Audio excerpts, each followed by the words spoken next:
for the Yuba County Children's Wellness and Child Abuse Prevention Council for review and to input. This ensures our strategies are not only compliant with state requirements, but also responsive to the real needs of our community. So our focus areas.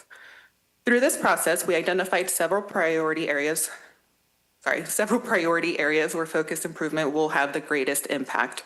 First is the timely response to reports of child abuse and neglect, ensuring children are seen quickly when safety concerns arise. Second, we have placement stability, reducing disruptions and helping youth remain in consistent, supportive environments. And third, reducing recurrence of maltreatment by strengthening services and support so families do not re-enter the system.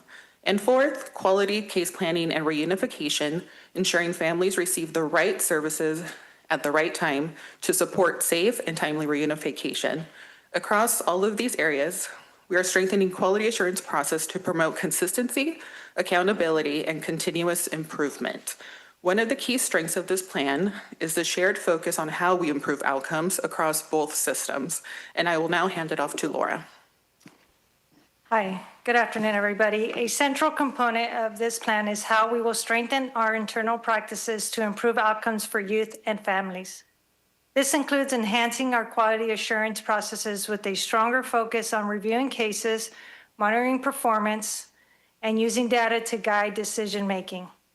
We are also prioritizing family-centered practices, ensuring that services and case planning are responsive to the needs and strengths of each family. In addition, we are improving how we monitor progress over time, allowing us to identify barriers earlier and make timely adjustments. Through this approach, we aim to reduce delays, increase stability, and support more timely permanency for youth.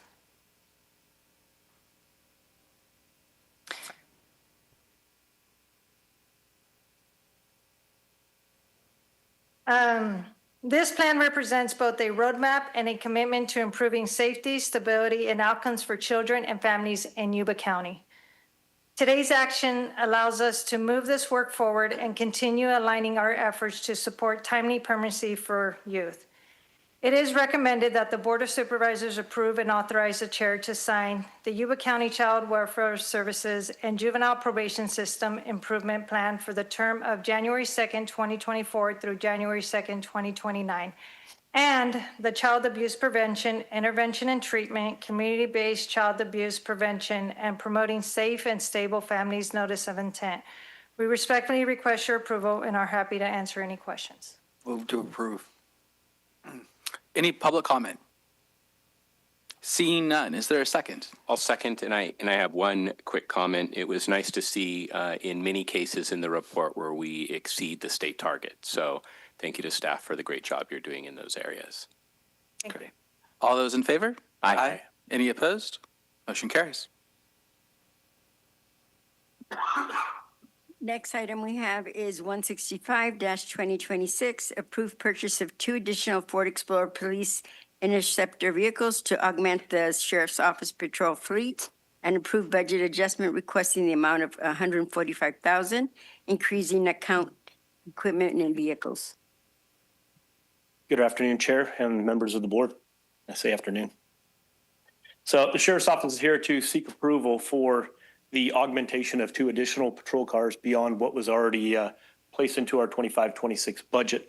In doing so, we will be making a budget adjustment from the Sheriff Corner operations budget into our equipment and vehicles operation budget to the tune of $145,000. In seeking that, we have located 2 patrol vehicles, brand new in nature, 2024 year, make, and model. Allowing us to do that, we'll be able to outfit those vehicles at a reduced cost, saving nearly $20,000 on each vehicle with the upfitting and outfitting of those vehicles, utilizing equipment that is no longer being utilized for crashed or totaled patrol cars or inoperable patrol cars of that same year, make, and model. With that being said, that would become liquidated assets because of collisions and things of that sort. So we have a lot of equipment that we're able to utilize to add to our fleet, augment the fleet that we're operating today. Be happy to answer any questions you guys might have. Move to approve. Any public comment? All right, we have to do a roll call vote, I believe. Supervisor Vasquez? Yes. Supervisor House? Yes. Supervisor Fuhr? Yes. Supervisor Bradford? Yes. Supervisor Messick? Yes. Motion passes. Thank you.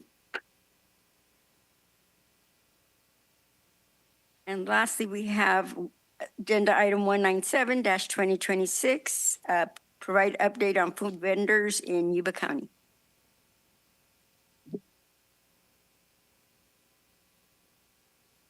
Good afternoon, Chairman Fuhrer and the rest of the board. My name is Clark Piquel. I'm the Director of Environmental Health, and I'm here today at the request of the board to provide some information on small mobile food vendors in Yuba County, but probably throughout the state.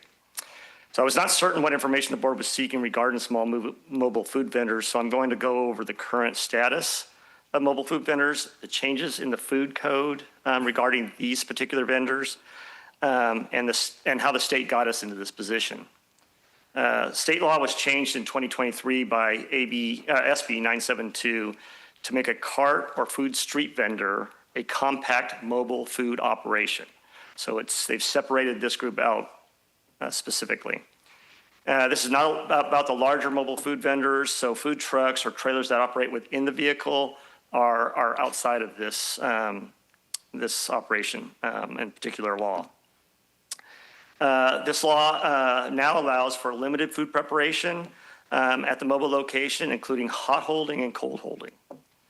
It also made vendors that sell all prepackaged foods such as waters, chips, candy, whole uncut fruits and vegetables exempt from a health permit, so they're completely out of our program.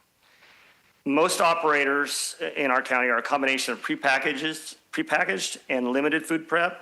However, there still is a significant amount of exempt operators that operate in Yuba County. Those conducting food prep are required to apply for a food permit and have their mobile food set up inspected by us. So our inspection deals with sanitation only. It is completed at the office. It would include such things as sanitation equipment, hot and cold holding, hand washing, and a commissary agreement. And this commissary agreement requires prepping and storing of food at permitted facility rather than at the home or the field. So basically, they're going to have to go back, supply their store their food at a permitted food facility, prep their major prep at a food facility, then they can bring it out to site and do limited food prep as well as hot and cold holding. The law completely decriminalized unpermitted small mobile food vendors, making them unpermitted but not criminally illegal. The law carves out this group specifically to match the street vending law. The legislature declared a number of very interesting findings when creating the carve-out. I'm not going to get into all of them, but I'd like to at least read the first one.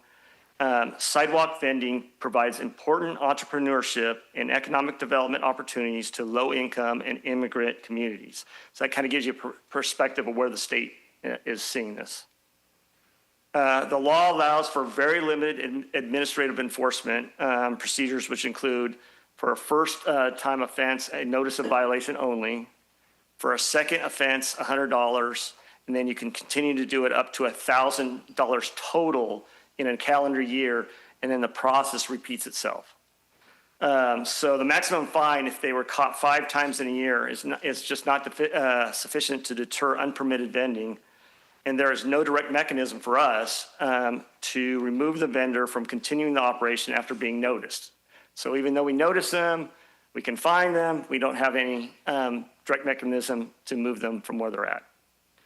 The Environmental Health Department still has the authority to have food thrown away if it is deemed adulterated, and there is still a provision in the law to allow equipment used in the unpermitted operation to be impounded. So however, this is very resource intensive and requires the presence of law enforcement, environmental health, often an interpreter, and enough staff to handle the disposal of food and the impounding of equipment. And it also impacts staff because typically we're going to have to go out after 6 o'clock at night on weekdays and on weekends. So with that, I'll take any questions or additional direction from the board. Some of the larger, through the chair, some of the larger ones are one on Hamilton Smartville Road in Northfield. They've also got one on Northfield, north of Caltrans. And we have a golf cart running around. Linda, in the Edgewater area. Yep, I understand that. It's everywhere throughout the state. So as long as they don't habla, we're okay? They're not okay, but we're limited on what we can do. Through the chair. That's why we ask you first Yeah. before we run them off. Through the chair. So I just want to give some transparency because I think I'm the one who started pushing to get this out here. I mean, everybody's talked about it, but we want to. So I sent a message out saying, good morning. I wanted you to give me an update on illegal food vendors. I drive down Feather River Boulevard and we have one taking business from Antonio's. I drive down McGowan Parkway and there are 2 taking business from Taco Naco. I drive through Marysville and there are several taking business from the brick and mortars.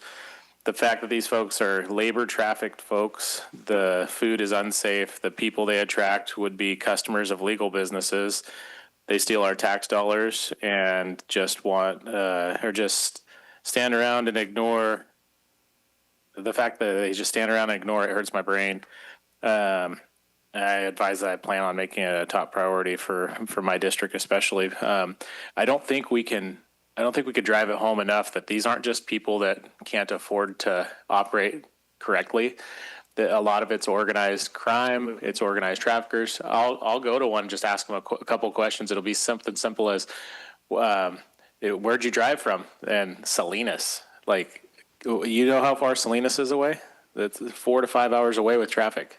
They're coming up here, and when we catch the person at the till, they're not the one most of the time that we're going to collect the fee from or anything else. They're not the one who organized it. They just think they have a job.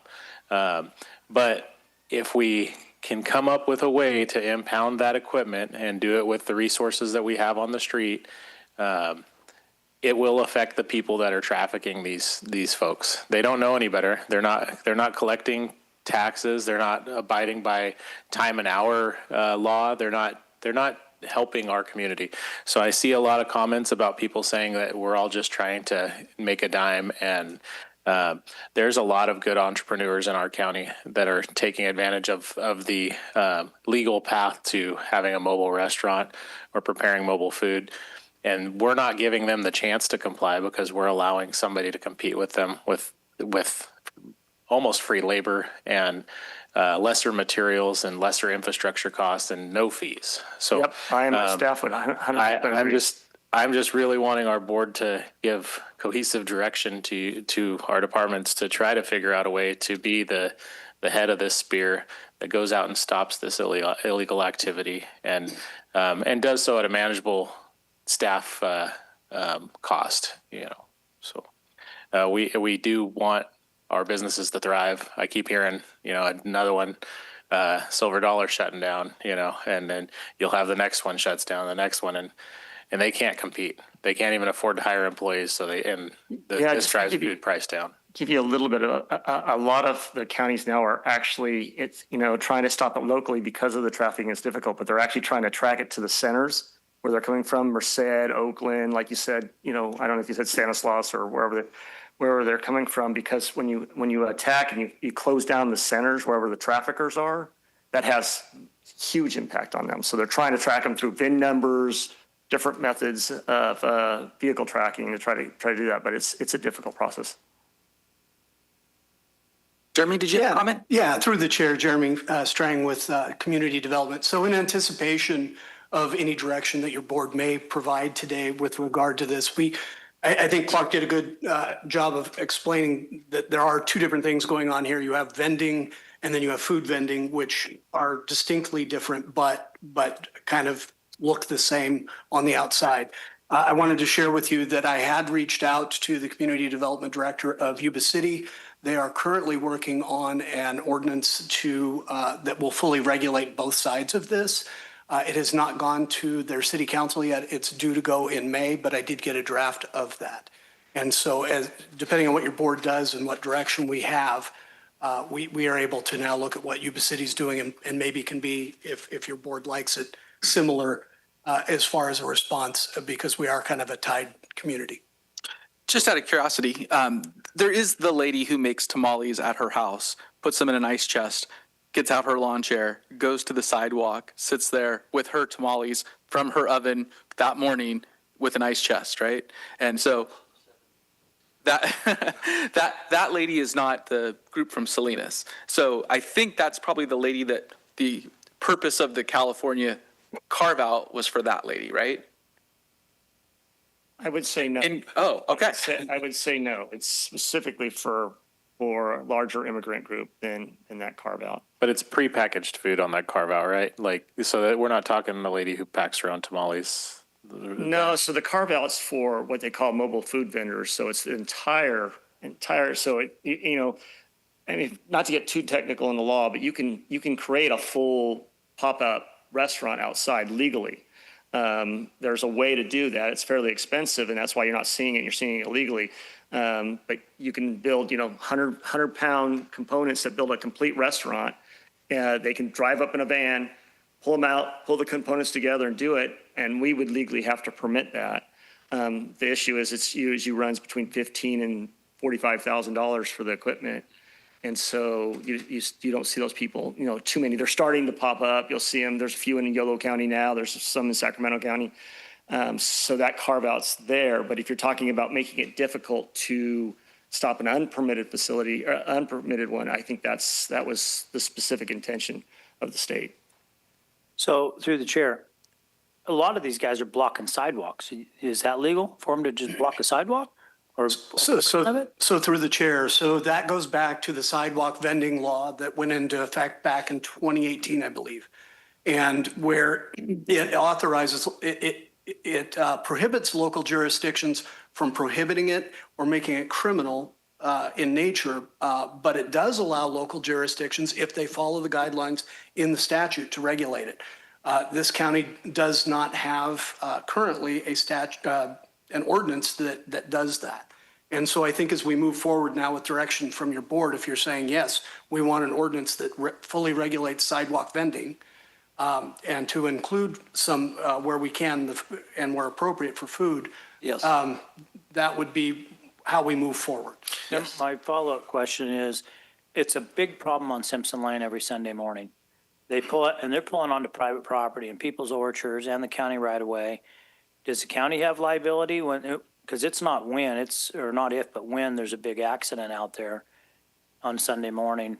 A good question. It's a legal question. I don't know that the county has any culpability or liability related to that, but they're legal to set up on the county right away between the bike lane and the orchards, I guess, huh? I think we have opportunity, Supervisor Messick, to, again, create some good regulations that will tighten up what we're seeing. And that's probably the best way to go, because right now there's nothing to say you can't. And then my final question is from Clark, I guess. Which one has the best tacos? Sorry. I don't go. I try to avoid that complication in my life.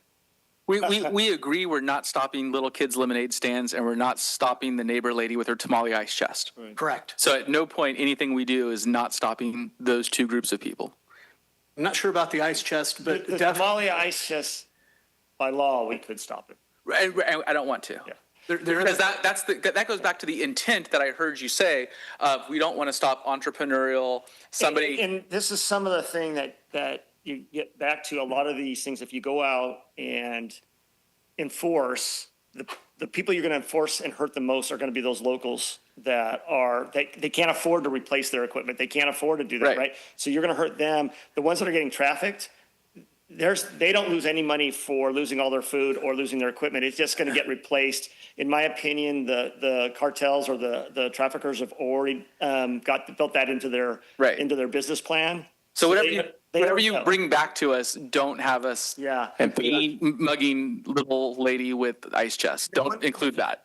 Another further comment on Supervisor Messick's question. The street vending law has a specific carve out for flea markets, swap meets, special events for moving those. You don't even have to use a safety issue. You can just carve out and move, set a no vending strip in front of those things. So as part of, if we do go forward with a street vending law, that's set there. So you could help fix the amphitheater, Simpson Lane, and other places where you have special events that these illegal, I can't say illegal, unpermitted vendings tend to coagulate. So, Through the chair, just a question. So is there a way for us to do something good and something punitive at the same time? So can we just establish, when we're writing this, can we establish a program that helps facilitate people who want to become legal street vendors, and maybe even encompass it into our CDSA, where they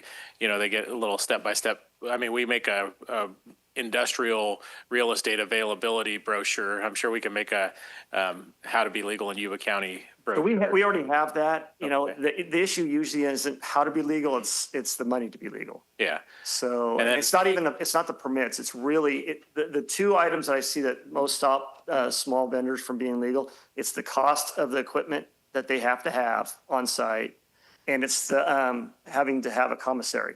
And through the chair, I mean, if we set up a location where we could, I mean, in all seriousness, we did this at we didn't do it per se at the airport. We did legal food trucks at the airport. But if we set up an area where we said, Northville, Hamilton, Smartsville, we're going to have a corner on county property where we'll have bathrooms, hand washing facility. I get it. But if we said that we were going to do that, could we fund that as a county, or could we use some of the costs recovered from selling equipment, things like that, to fund something where somebody could operate at a lower cost? And it could be in my district, it could be in Gary's district, it could be in your district.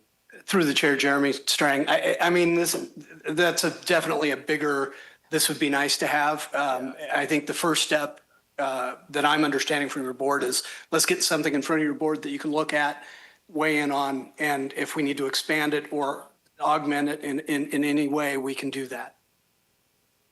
If I could, through the chair, just to caution the board. So Jeremy and I both have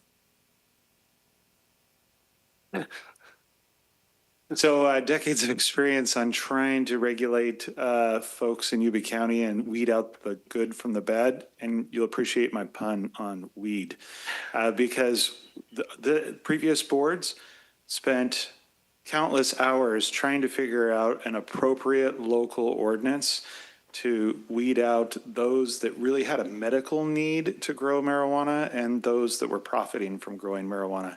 And so there's a lot of similarities going on here with these mobile food vendors, kind of getting back to Supervisor Fuhrer's comment about the lady making tamales, which frankly, there is on the food code, there's some concerns about how she preps the tamales to make sure she's in compliance, back to the commissary issue.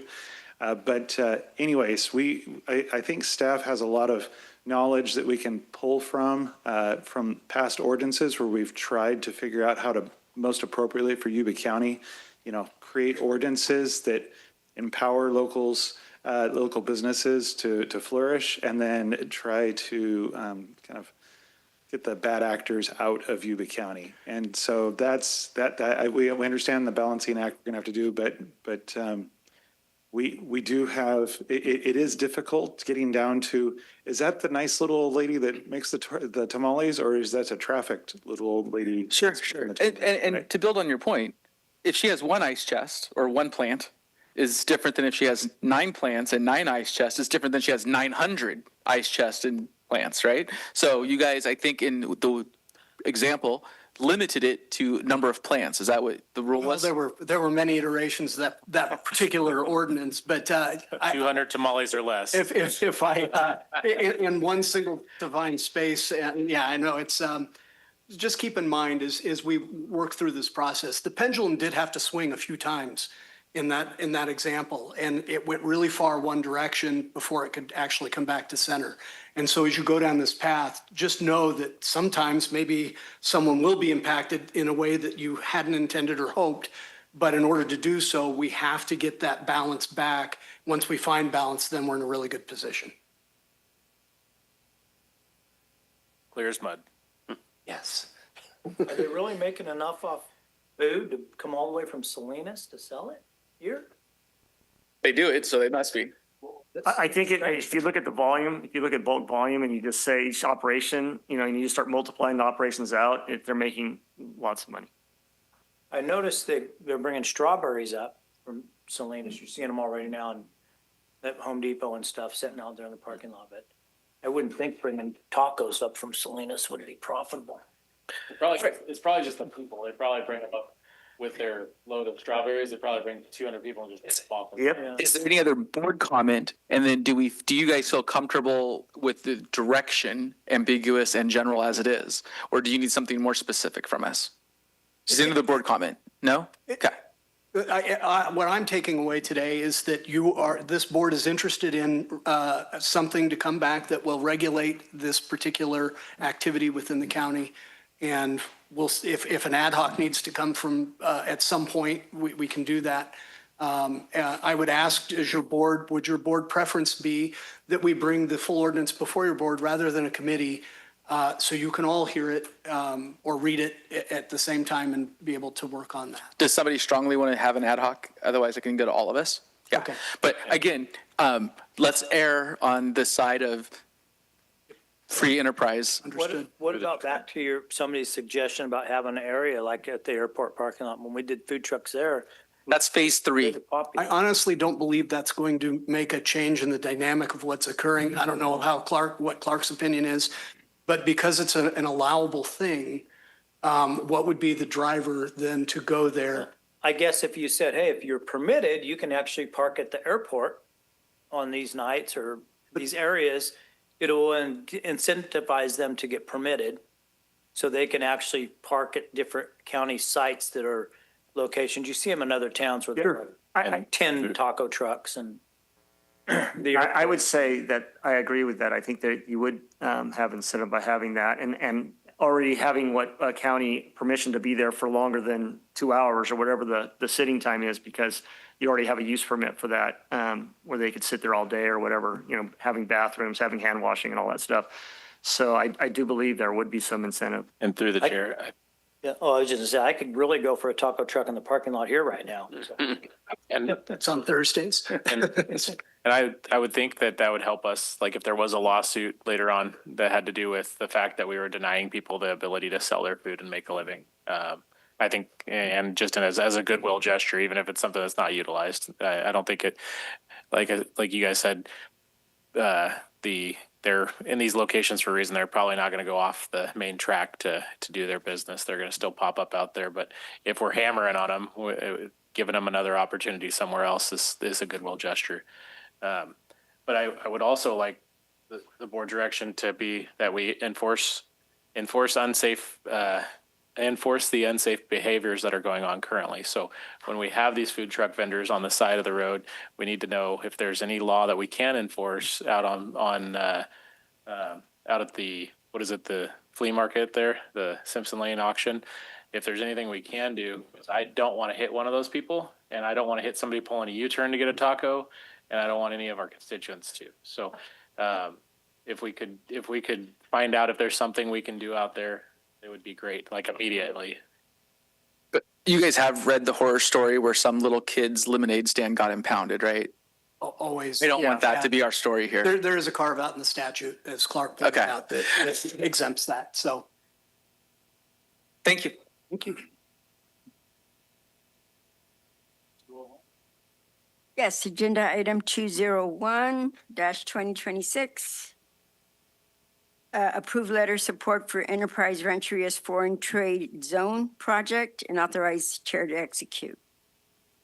Through the chair, I asked for this item to be pulled because I'd like an explanation for what the need is on a foreign trade zone. I think Supervisor Bradford might know. I do know that when we create foreign trade zones like this, they exempt entities from duties on or taxes on goods, so they can be established to allow things from other countries to enter our country without being taxed and distributed, but they're supposed to be consumed in that duty-free zone.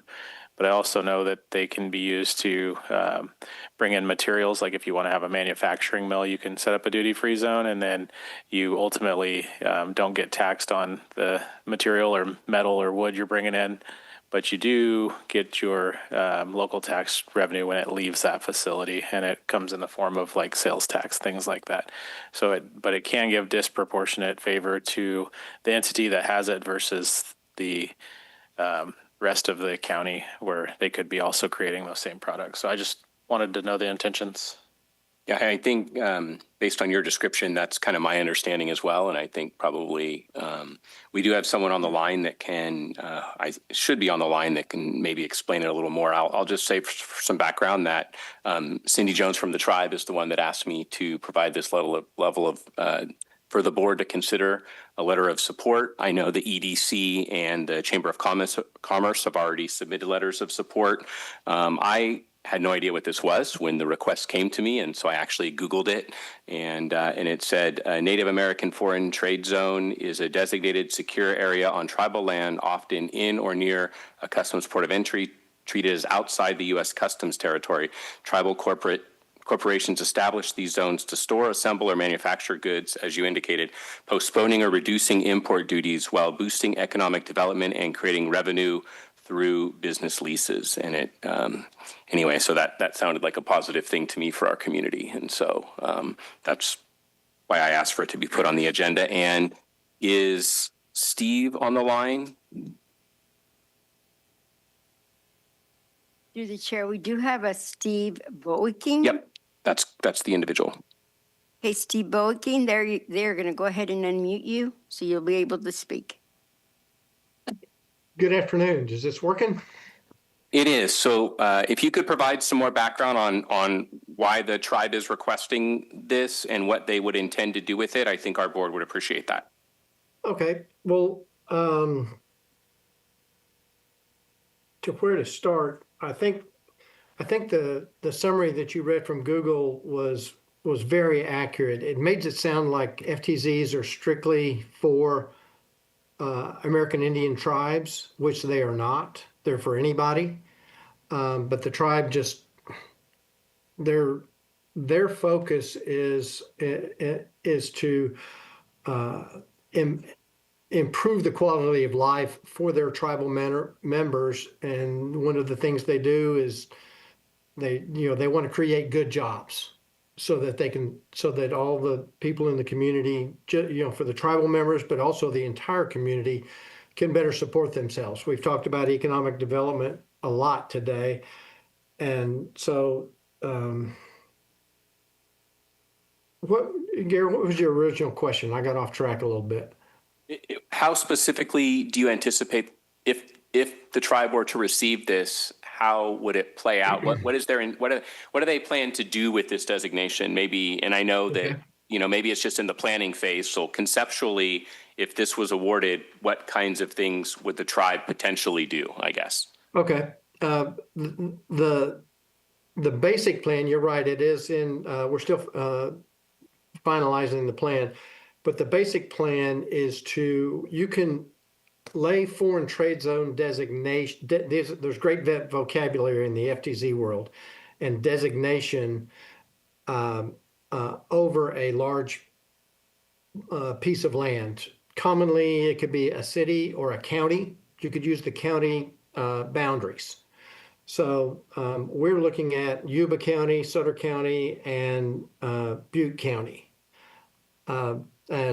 as potential areas, maybe the entire county or maybe portions of it. We need to negotiate that with the U.S. Customs Office in Sacramento, but that's kind of a different story. But let's just say we use a whole county. You could lay FTZ over that whole county, and any company inside that county could very easily apply to the federal government, the Foreign Trade Zones Board in Washington, D.C., for a foreign trade zone. And Enterprise Rancheria would be the grantee of that zone. The federal government would grant them authority to manage that zone. And basically what they would do, they would be the marketer. And then so if company ABC wanted a foreign trade zone, they would work with Enterprise, request permission from the Washington, D.C., and get approved as a foreign trade zone for their specific building. And then their building would become that foreign trade zone that you mentioned, that product would be considered outside of U.S. Customs territory when it comes in. Inside there, you could manufacture, you could do distribution, but in the long run, it saves money for the person who is operating that foreign trade zone if they have the right supply chain model.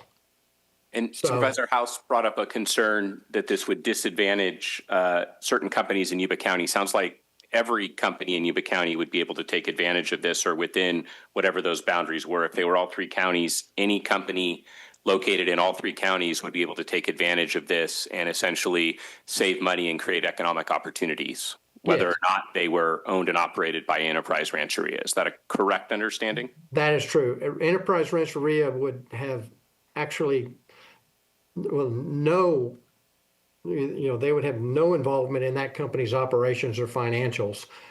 That company would pay them a small annual fee for the privilege of using the foreign trade zone to help. The grantee has to operate as a nonprofit organization. This is not a profit move for them, unlike some other enterprises. So they, and then in addition to any company, it helps you compete with surrounding counties, surrounding states, with Reno, Sacramento. It helps bring companies in. It attracts, one thing, it helps attract companies. I know that it was mentioned earlier in the meeting about Site Selectors Guild. Then the site selectors are the people who tell companies where to locate, and they're very good at it. And one of the things on their list is if you're an importer, they're looking for a foreign trade zone. And if you don't have FTZ, you're not on the list, and you can't even compete for that job, for that deal to attract that company. But if you do have FTZ, then you put yourself on a very short list of being able to compete for that deal. So attracting companies to come in. And then it also helps prevent companies from leaving.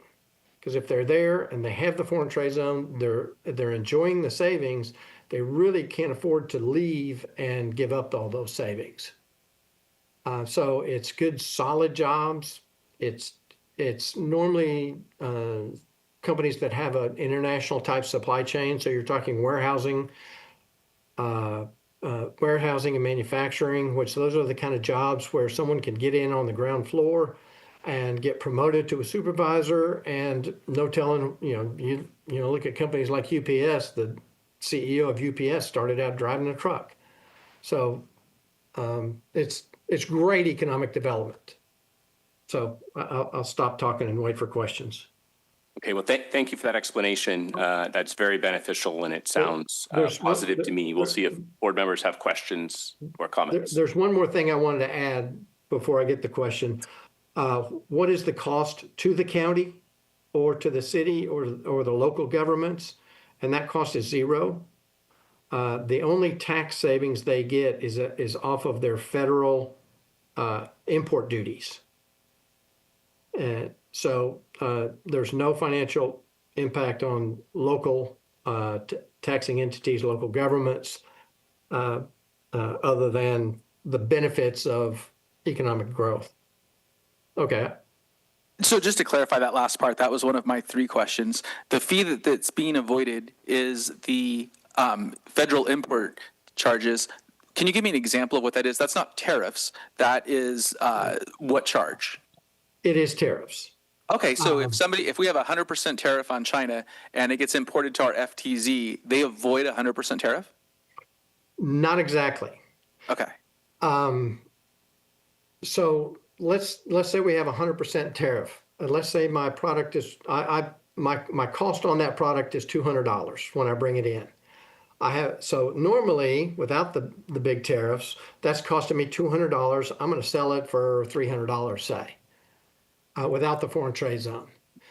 Now that I have a 100% duty on it, it's costing me $400. And most companies will pass that cost on to let's say they just pass that cost on to their customer, which they almost have to. So I bring it in, it costs me $200. I have to pay $200 in duty. But when it comes in, it is into my foreign trade zone, it's outside of U.S. Customs territory. Therefore, I don't pay duty until it enters customs territory. So I bring it into my building, and if I keep it for 3 months or 6 months before I sell it, I haven't paid the federal government their $200 duty.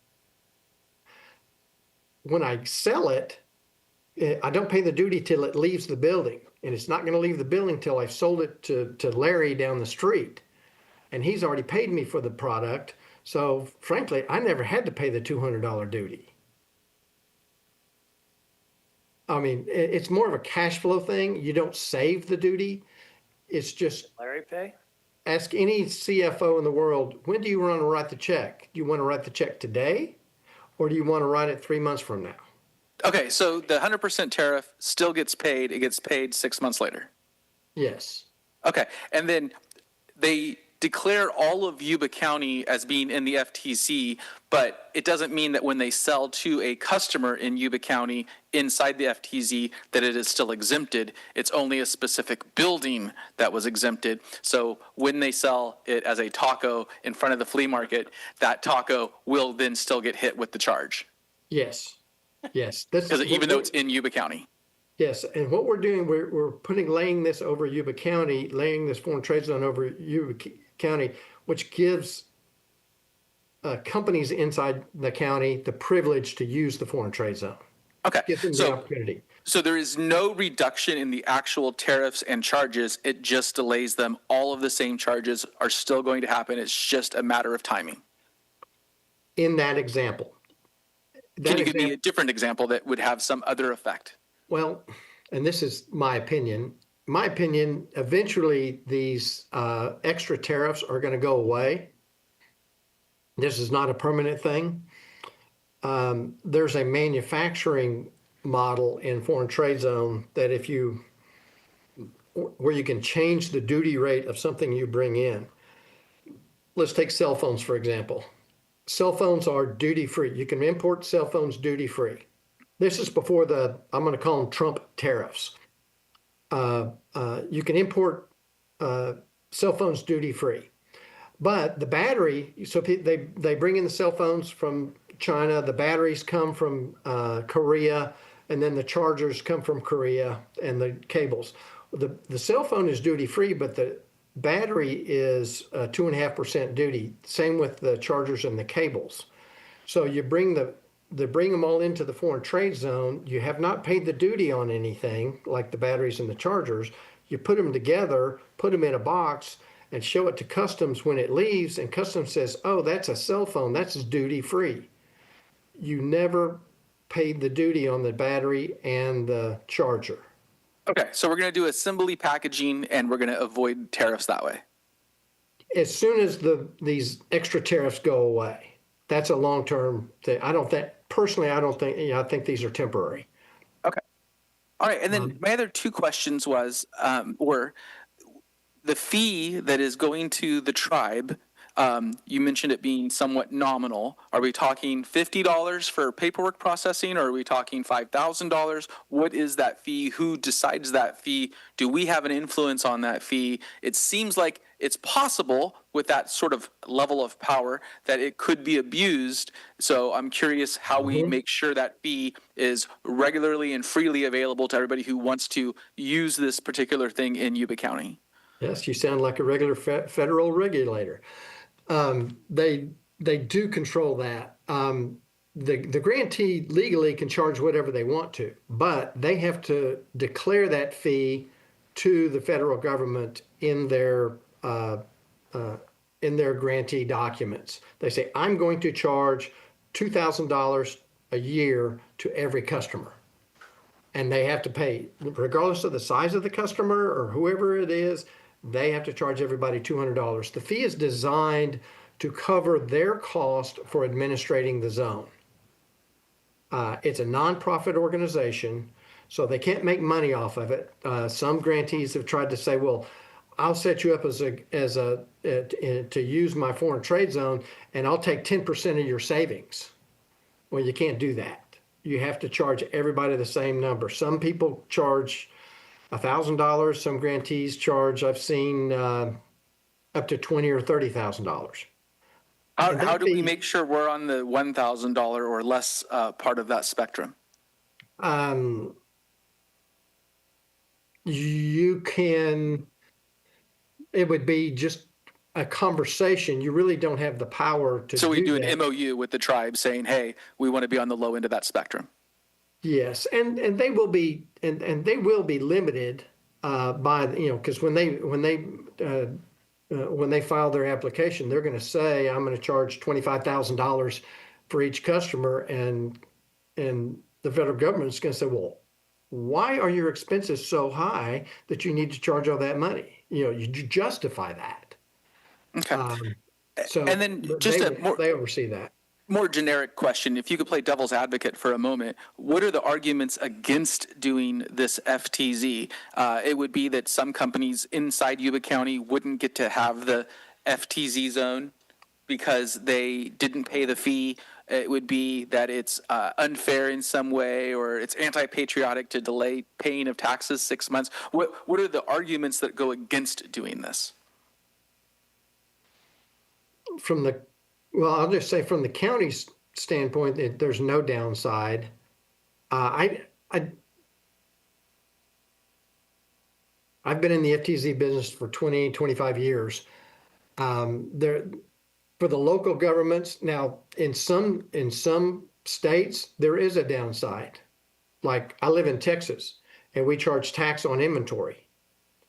And our local jurisdictions lose their inventory tax on some of that product. So that is a cost to them. But the economic development the benefits of the economic development that they get from foreign trade zones greatly outweighs the loss of inventory tax.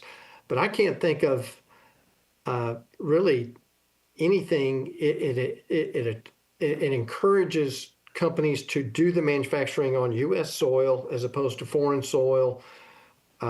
If you're competing against, Reno's got an FTZ, Sacramento's got an FTZ, your neighbors that you're competing against, they all have to have FTZs. Great. And do you know offhand what Reno and Sacramento's FTZ fee is? I do not. Okay, no worries. Thanks. It's public information. Okay. Move for approval. Oh, I had a question. Yeah, Steve, okay. Steve, are you still there? Yes.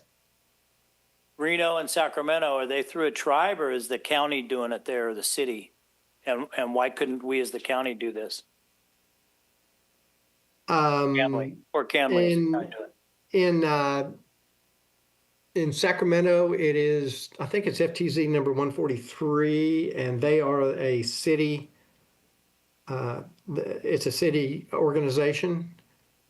And then Reno, I don't think that's a tribe. I don't think it's real common for tribes to do this. There's a few of them that do. This is not overall, it's not I would say at least 90% of the FTZs in the country. There's probably 300 or so FTZs in the country, and at least 90% are not tribes. It's normally, I guess the reason you can't do it because you didn't think of it first.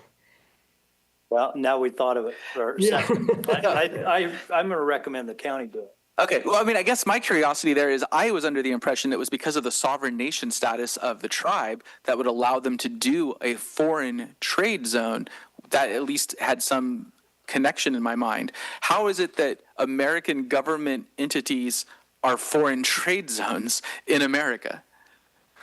They set up a foreign trade zone. The city itself it's just a layer of privilege, I think. Through the chair. So I've done this a little bit with the railroad. So FTZs have to be normally within 60 miles of a port of entry. There's a ton of administrative oversight that goes along with it. You have to communicate with the border and customs and all of that. You have to assure your items aren't getting out duty free. You have to say where everything went. So the railroad, they'll take delivery of tons and tons of steel in the port of Stockton that are in the form of rail that's going to get installed. So they'll sit on that. They can choose to implement that throughout the year and choose their tax bill to hit when they want as soon as it leaves the port. It's pretty typical for these to be near ports of entry. It's a port of entry.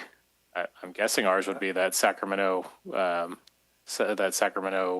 waterway there because it connects to the bay. The CBP office would come out of Sacramento, Yeah. but with the supply chain system in the United States, you can put an FTZ anywhere. Okay, great. It come out of Oakland or San Francisco. Thank you so much, Steve. You did a great job in answering those questions. I have a first and a second. Was there any other public comment? I'm going back to my comment. I think the county ought to do it. John, Yeah. our government's way too expensive to do this. And we'd have to have a whole nother department, and they'd have to keep track of like billions of dollars in inventory. I mean, if we got a How's the team of- casino going to do it? As long as they charge a really low fee for everyone, I'm happy to have anyone do it. So as part of our letter, we'll have an MOU of understanding with the tribes. We can ask that for that right now, that we also are directing that there be an MOU with the tribe saying that we are going to assure the lowest level of fees possible for this general application, right? Mind you, my earlier. Can we Mind amend? you, my earlier comment that it's illegal to buy flavored tobacco products, and every kid at the high school has got one that came from that casino. So I just think we ought to look into having the county operate this rather than a casino.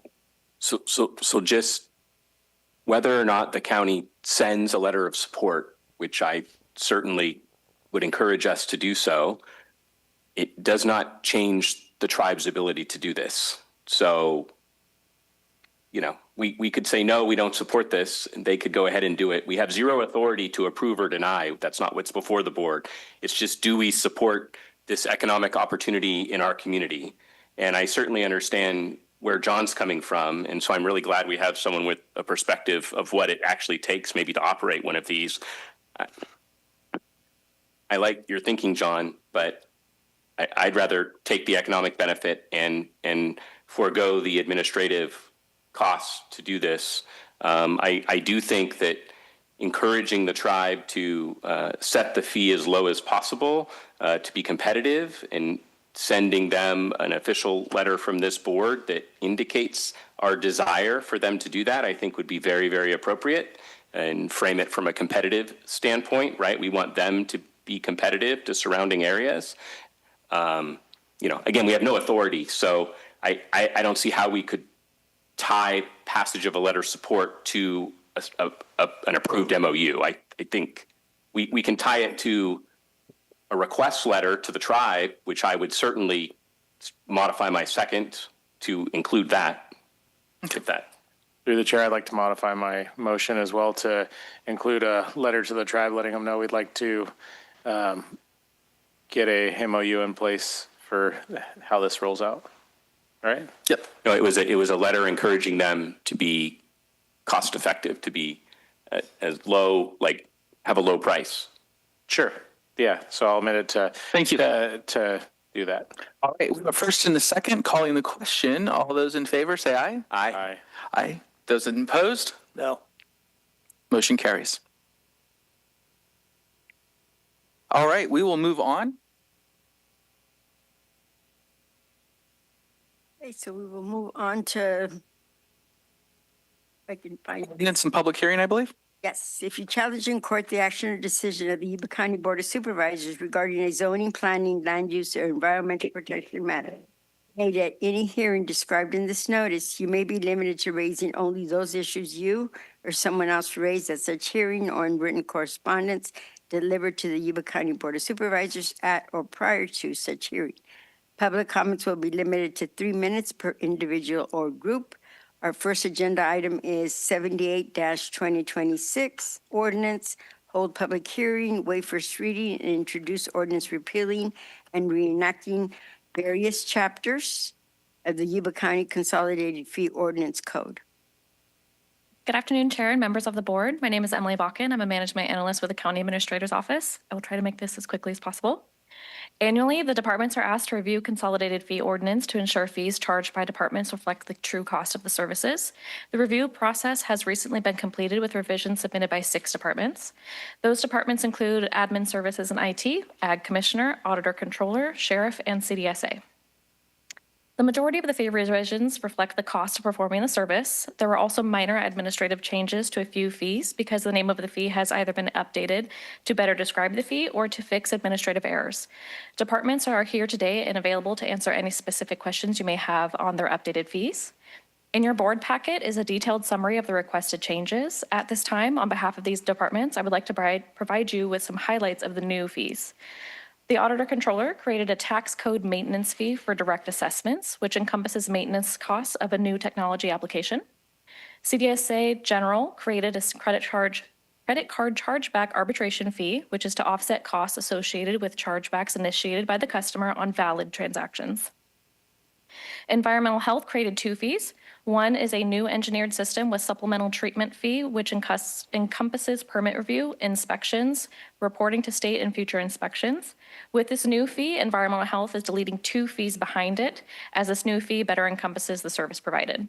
The second is the Building Accessory Route Slip Clear Project, which is a fee that aligns all department billing on accessory building permits. Staff will return to the board at the April 28th meeting to present the second reading. If approved, the ordinance would be in effect beginning July 1st, 2026. If there are no questions, Kevin Perkins would like to be able to come up to the podium to highlight a few changes from his departments. I had one question about the first fee that you mentioned as a highlight, the tax maintenance fee. Can you tell me who's going to get hit with that fee? The Auditor Controller here. Hi.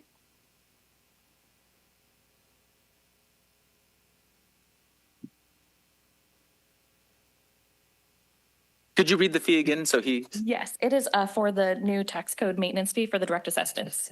Yes, sorry. I'm in the process of working with a vendor, or working with the admin services for an additional software to help streamline the direct assessment process to get direct assessments on the tax bill. This is streamline the ability of districts to utilize our tax system to place the direct assessments. So the person who's going to pay that fee is the special districts that are then assessing fees. It is not. Yes. And then they'll pass it on to the taxpayer, but it's not a direct to the taxpayer. It's the special districts that are paying that fee. That's correct. That's exactly what I wanted to know. Thank you.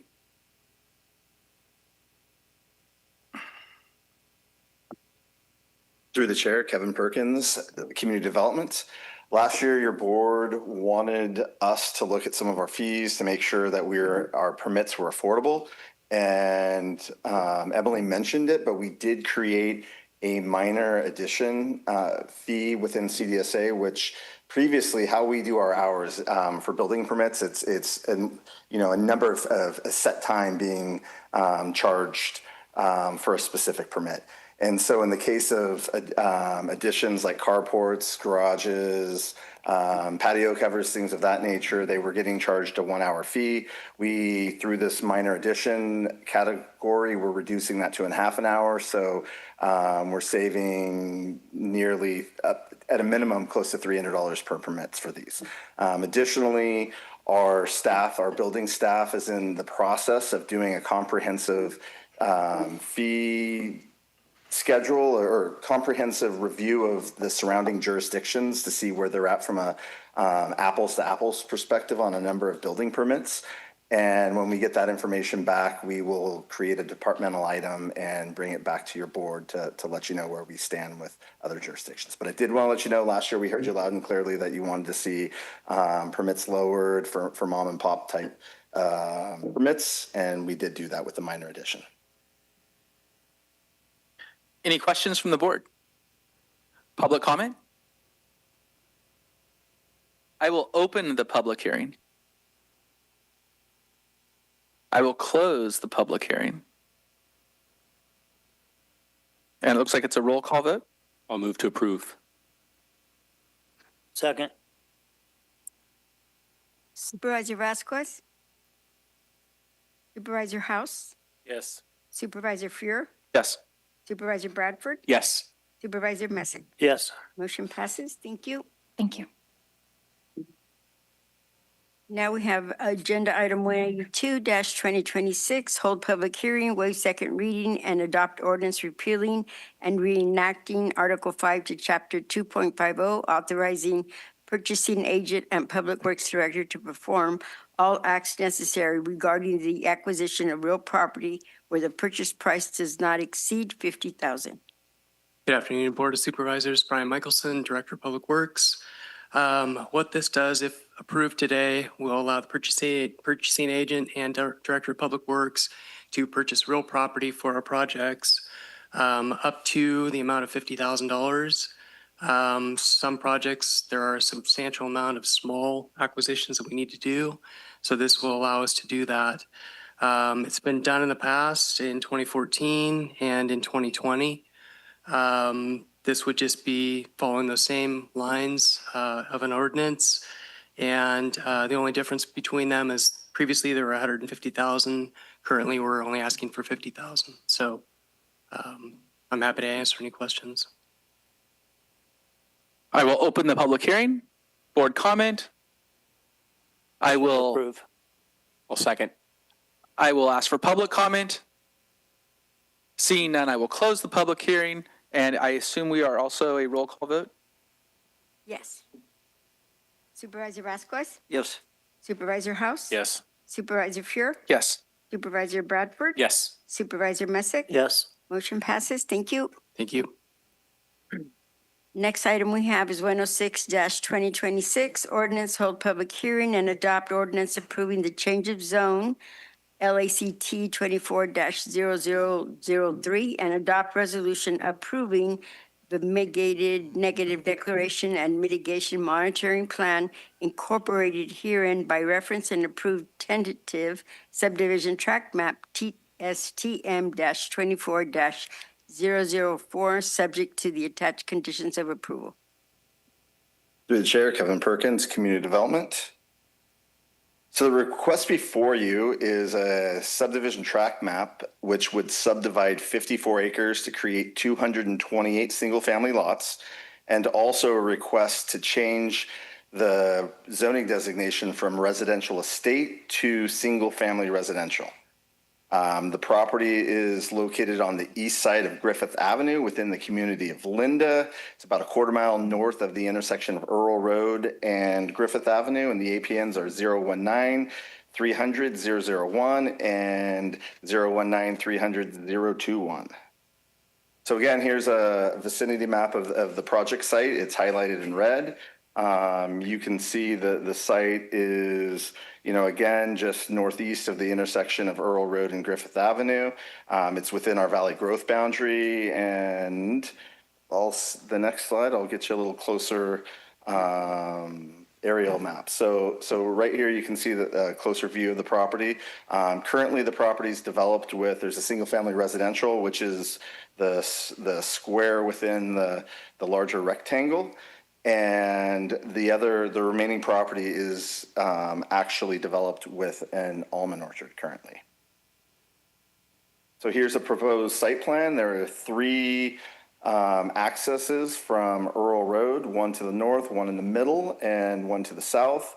There are, from a street layout perspective, there's potential connections. There's no proposed maps to the east or the south currently.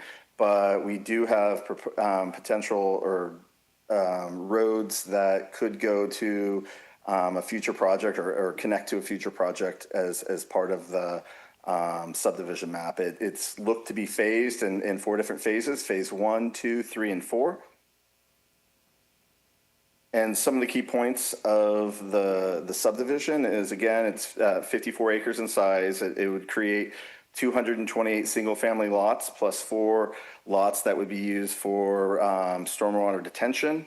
As far as the change of zone goes, currently in the residential estate zoning designation, you can get up to 4 units per acre. This project is proposing 4.2 units per acre, so it's an additional 11 acres. And to get that, they had to go through the change of zone process for that. Interesting enough, there was a map on this site previously. That map expired, and the density of this project is the same, if not less than the former map. Primary access to the site is through public streets, primarily through Griffith Avenue. And again, there's internal roads built into it that all meet county standards. The site is within our valley growth boundary. Where urban services exist, this site would be conditioned to meet water and sewer requirements to connect into Linda County water for that. There is the applicant and planning staff work with the ag department on creating a 100-foot buffer. There's an orchard to the east, and there will be a requirement that there's a 100-foot buffer between the ag operation and the subdivision houses. In terms of environmental review, staff wrote a initial study mitigating negative declaration.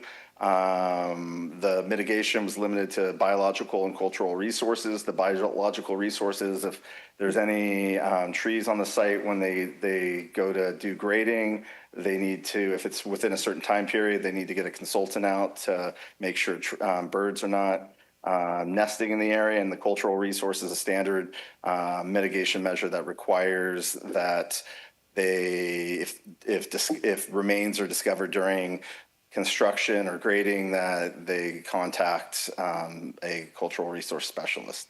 We did do a AB 52 consultation with the UAIC, and they came back with being fine with the project.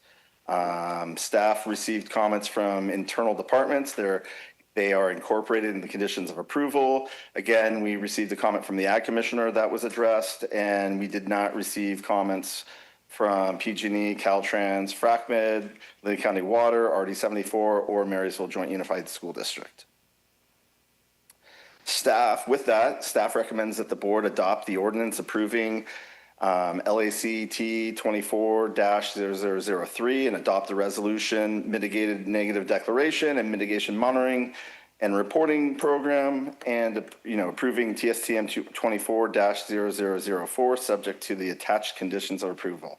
That was a mouthful. I'm here to answer any questions that you guys have. The property owner's here as well, and his engineer. Through the chair, just a couple questions. Are there agreements in place for this with Marysville Joint Unified School District? I am not sure if there are agreements in place for this specific project. The Marysville Joint Unified School District was notified on July 2nd of 2025 of the project, and they were also notified again when we had our Planning Commission meeting on December 17th, and we've not received any response from Marysville Joint Unified School District. Okay, because I know the state limits how much impact fees they can collect for school districts. And I know it's always a point of contention when we're looking at bonding all the rest of the county is that the fee that the state says we can collect for per square foot or per lot is a lot lower than what it takes to actually build capacity in our schools, and we're already stretched. So you're building in an area where all of the kids that used to go to that school in middle school get transported to Olivehurst, or they choose to go to Marysville. There's no end in sight for a school being built out there, a middle school. There are some capacity issues at Lyndhurst High School. A lot of those kids will probably end up going to Marysville, and there's capacity issues there. So I'm just putting it out there, like, I think every track we bring forward should have those agreements in place. I know they've been notified twice, but I would normally we're voting on maps that were built in 1992, and they tell us it's way too late to do this. And I think we have the opportunity to require that or ask for a letter stating they don't need it. Through the chair, again, that agreement's between the school district and the developer, and we did notify the school district on that. If your board wants to ensure that there's something in place that's within your guys' purview. One thing I also forgot to mention in my presentation was this did go to the Planning Commission on December 17th, and the Planning Commission unanimously voted to recommend approval to your board on this item. Just to build on that a little bit, and I'm sorry, let me open the public session in case I didn't do that already. I guess my question is, in relation to what he just said, do they have to negotiate separately with the schools, or they just get the standard?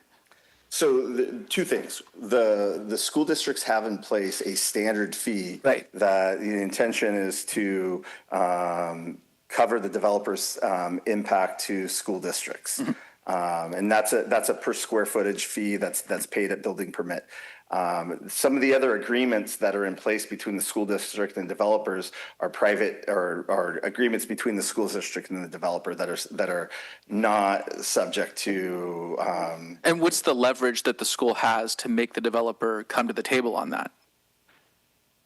So they didn't do it on this one, but some of the way that the developer or the school district could is to challenge the CEQA document and say that there's going to be an environmental impact to school districts. Okay. And that's frankly their leverage to force to not force, but to get a developer to agree to a mitigation agreement. Gotcha. All right. And then as far as to my earlier comment of, I don't want just stacked up houses. I want things. It looks to me like just stacked up houses. Is this an agreement that we had already had, as he pointed out, decades ago, and we need to follow through? So the applicant does meet all of the county standards currently for subdivision designs.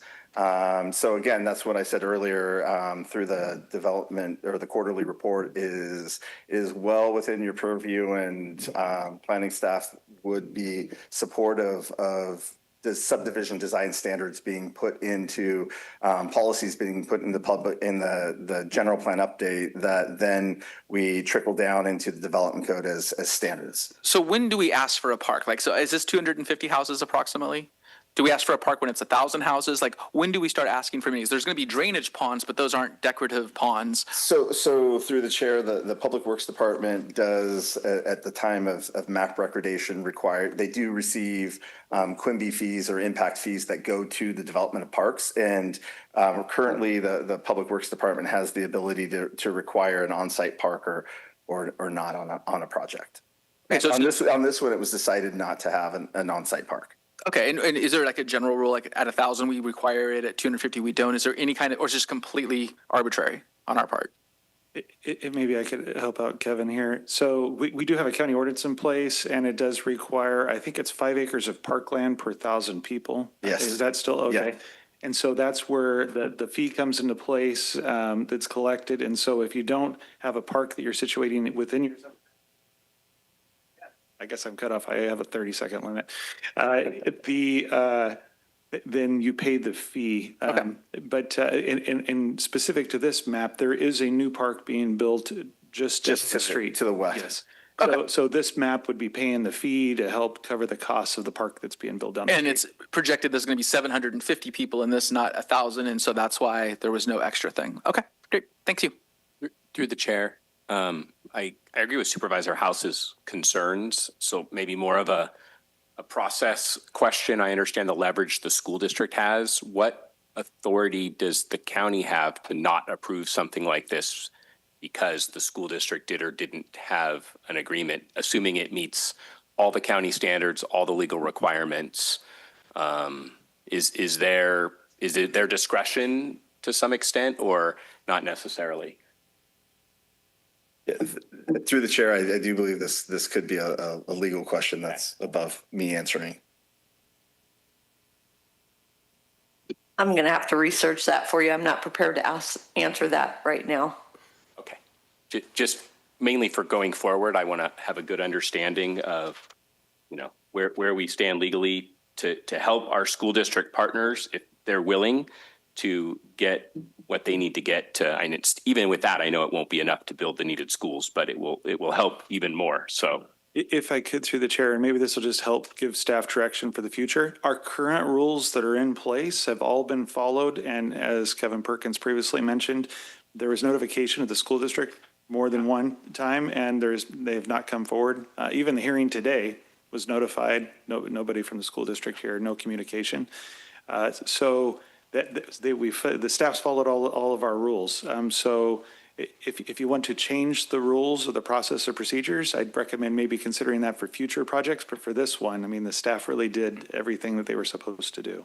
I understand. I'm not looking to penalize this current landowner and developer. I just want an understanding in the future how we can ensure that the greatest extent possible, districts are at the table and landowners are paying a reasonable amount So. Yeah, through the chair, I do think that, getting again to Supervisor Fuhr's questions about the process, I do think that it would be helpful to have language in our general plan supporting that guides those types of agreements that you're talking about. And they are kind of getting more money because they're putting more houses than it's zoned for, and they get it by the square foot, correct? You know what the current rate is? I don't know off the top of my head the current rate, but it's as high as they legally can allowed to charge.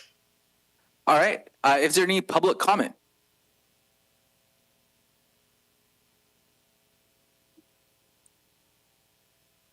Through the chair, I'm Sean Menard with MHM Engineering. I represent the owner.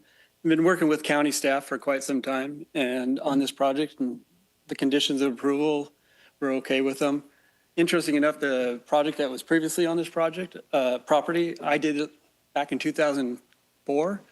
We actually had to go through the rezone process at that time to rezone it to single-family residential. Then, as Kevin Perkins mentioned, the map expired, county changed their zoning, and then we're doing the exact same thing to get the same project back. And so, it's been a long process, and we've worked through all the conditions, and I know it's been a long day, so if you have any questions on the drainage and anything else, roadways, I can answer those. As for the school, just so you know, we also did the adjacent projects. It's called the Goldfields Parkway, 499 lots. School district didn't come forward. We did the D'Antoni Ranch just north there. They didn't come forward. We did 2 other projects on Griffith. They didn't come forward. For whatever reason, in the northern area, the East Linda area, we have not been approached by the school district. So we are aware the school district has done their new fee study and will be paying the maximum allowed in the state of California. Thank you. Through the chair. Could we just, not for the comment there, but could we direct staff to make sure that they have updated contact information for the appropriate department, this MJUST? Just confused that the schools aren't more involved because obviously the guys down south are involved, and the schools in our district, as he mentioned earlier, we don't have a middle school, and so that's why it's confusing to We work us. at a lot of different other districts. Yuba City school districts never come and negotiate either. So again, it's very clear in Plymouth Lake. I'm assuring that's what you're talking about. They're very active. Yes. So Well, I've been approached by board members twice, Seth Steeman and Oliver Taylor, to ask where that rubber meets the road, where they can actually do these negotiations, or where they have any power, because it seems like they once we approve the map, their negotiating power is gone.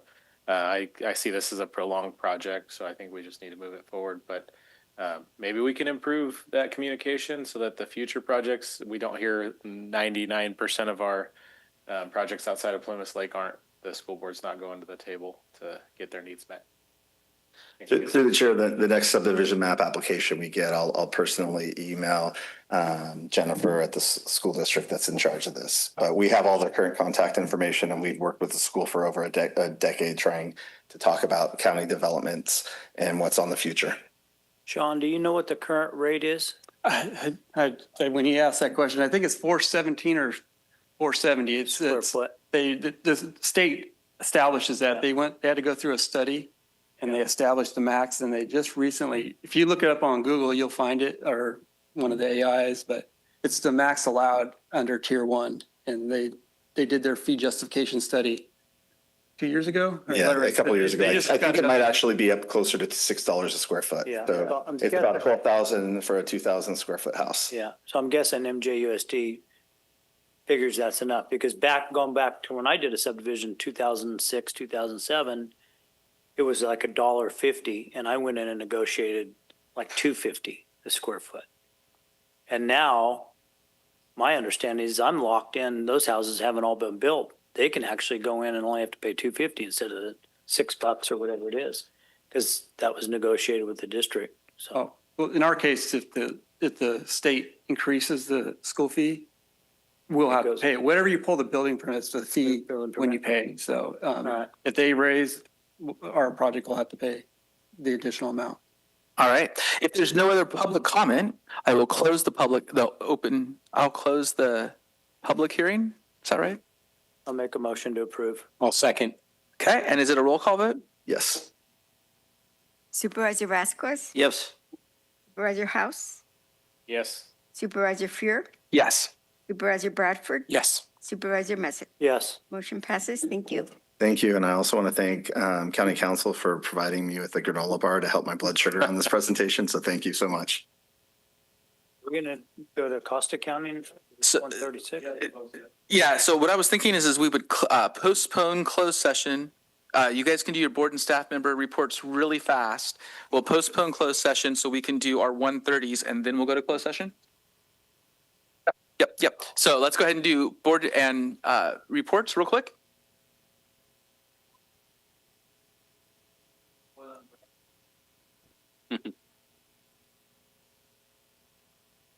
I had last week off for spring break from teaching, so I took as many meetings as I could. My family doesn't know what I look like anymore.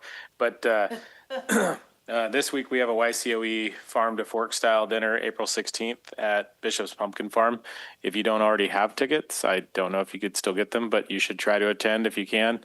It's going to showcase the efforts of a lot of our CTE programs throughout the district, and some of my metalworking kids made some projects, and 3D printing kids made some projects for it, and all the food's being prepared by local culinary classes throughout the district in MJUSD and Plumas Lake and Wheatland, I believe.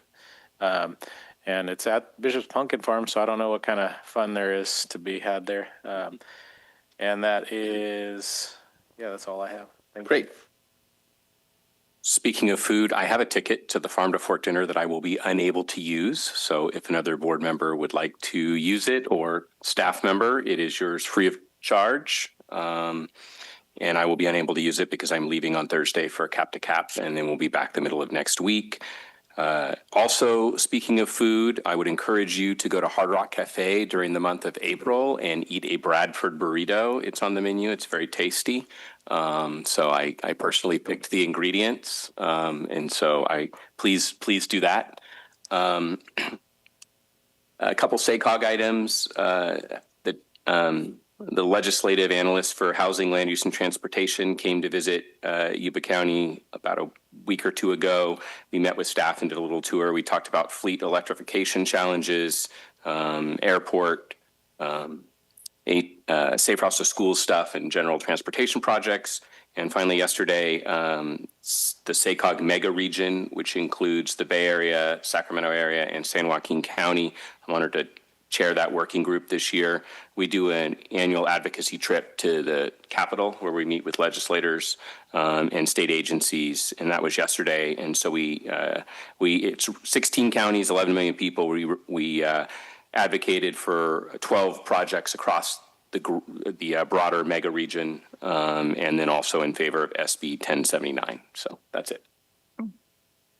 In the interest of it's being way overdue for Taco Tuesday, I'm going to pass. Very good. County Council, Clerk? No? Great. File your extensions for your taxes. All right. The correspondence, do we need to say anything on correspondence? We had some. We're good? Okay, cool. And we will now move to our adjourned and 1:30 meeting. Go. Okay, so we have agenda item 119-2026, public community forum to receive information on immigration and custom enforcement access to individuals.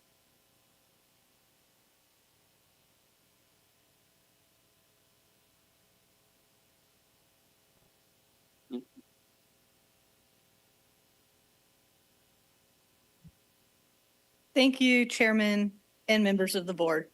I'm Lieutenant Susan Jensen, and I'm here on behalf of Sheriff Anderson and the Sheriff's Department.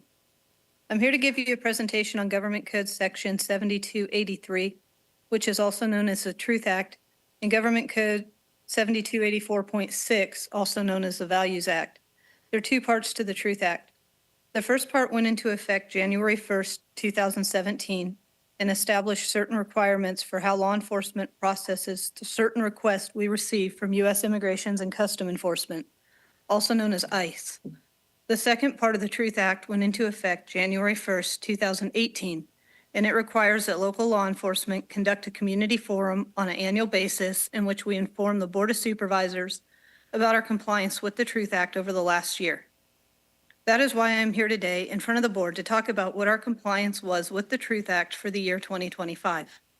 Before I review the statistical data regarding our compliance with the Act, I want to review the requirements of the Truth Act. The Truth Act states that if ICE requests or seeks access to a person detained or in custody of local law enforcement, ICE must make their request in writing. In turn, we are mandated to notify the person of the request received by ICE and notify the person if we, Yuba County Sheriff Department, intends to comply with the request. This complies with Government Code Section 7283.1.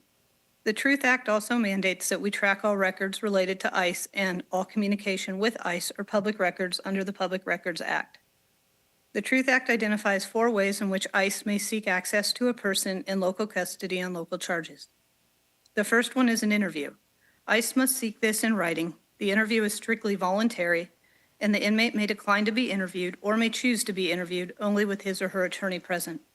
The second way in which ICE may seek access to a person in local custody on local charges is that ICE may request a release date for a person that is in our custody. The request must be in writing, and the inmate must be informed of the request. SB 54, which is the California Values Act that went into effect January 1st, 2018, impacted when we can provide a release date to ICE. We can now only provide a release date to ICE if the inmate has certain criminal history. That criteria is listed in California Government Code 7282.5 and 7284.6, parenthesis A, parenthesis C. Most of these are all violent crimes. The third way is for ICE to request an ICE hold.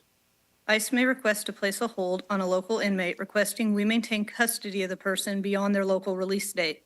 This is to give ICE the opportunity to make arrangements to take the person into their custody. ICE historically did this by providing us a Department of Homeland Security Form I-247A, commonly known as a detainer. SB 54 prohibits us from honoring a hold based on a detainer. We can now only honor a hold from ICE based on a judicial warrant, based on probable cause, and the warrant must be signed by a magistrate.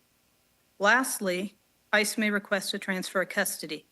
ICE may request that the facility help facilitate transfer of a local custody to the custody of ICE.